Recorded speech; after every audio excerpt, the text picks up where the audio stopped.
Every entrepreneur knows that feeling in the pit of your stomach, the worry about cash flow, the fear of a bad decision, the anxiety that wakes you up in the middle of the night. What if I told you that some of the most powerful principles for overcoming these challenges are found in a prayer made thousands of years ago? Prophet Ibrahim, the father of prophets, faced the ultimate test of uncertainty.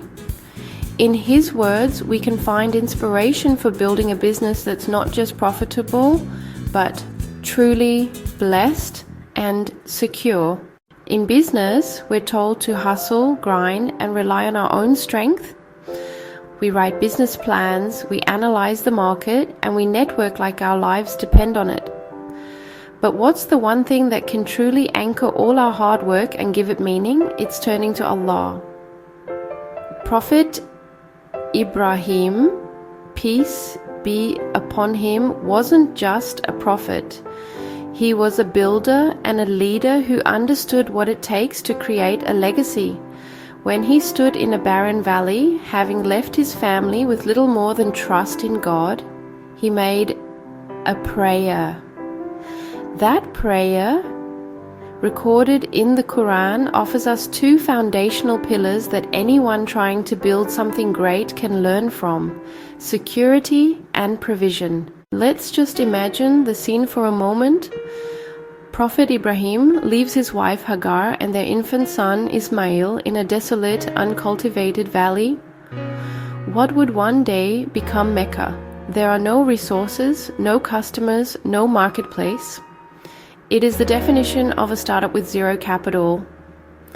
In this moment of complete vulnerability, he doesn't despair. He turns to his Lord and makes one of the most moving prayers for a community's future. He understands that true success begins not with what you have, but with who you ask. This context is so important because it teaches us that our reliance on Allah should be greatest when our own resources feel smallest. The first part of his prayer is a complete game changer for the entrepreneurial mindset. He says, "My Lord, make this a secure city." Quran 2:126. Arabic, Rabbi Ijal Hatha Baladan Aminan. Why did he ask for security first, before asking for resources or growth or anything else? Because security is the foundation that all prosperity is built on. For an entrepreneur, this isn't just about physical safety or a stable market. We can understand this as seeking security from the anxiety that cripples our decision making. It's security from unethical partnerships that can poison your vision.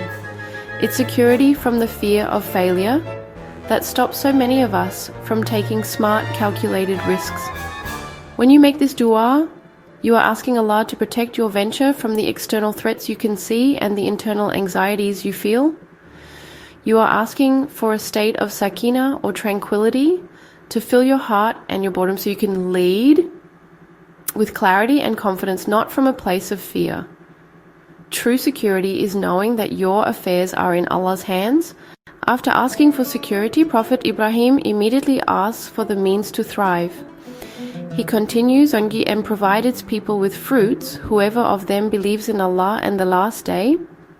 Quran 2:126. Arabic, Wotiu warzuk ahlahu minat tamarati. The word used here, tamarat, means fruits, but it signifies so much more than just produce. It's a beautiful metaphor for blessings, opportunities, prosperity, and the sweet results of hard work. He's asking for abundant, wholesome provision, what we would call blessed rizq. But this isn't just a prayer for profit, it's a prayer for barakah, for provision that has blessings in it.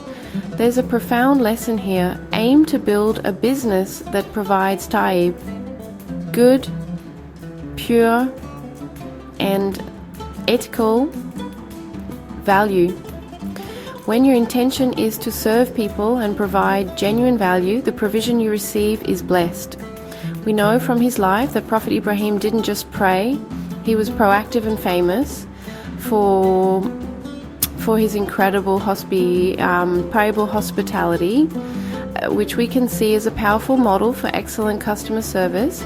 He teaches us to tie our camel to put in the work while having complete trust that the outcome is from Allah. It's also interesting that Allah's response to this prayer expands on it, clarifying that He will provide for the disbeliever too in this life.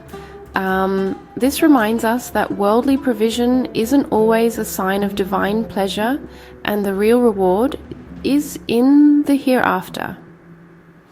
This is a powerful lesson that frees us from the trap of comparing our journey to others and helps us focus on our own ethical path. So how can we bring the spirit of this powerful dua into our own entrepreneurial journey? While there are no specific duas prescribed just for business success, we can draw inspiration from the Quran. First, you could make it a part of your daily routine.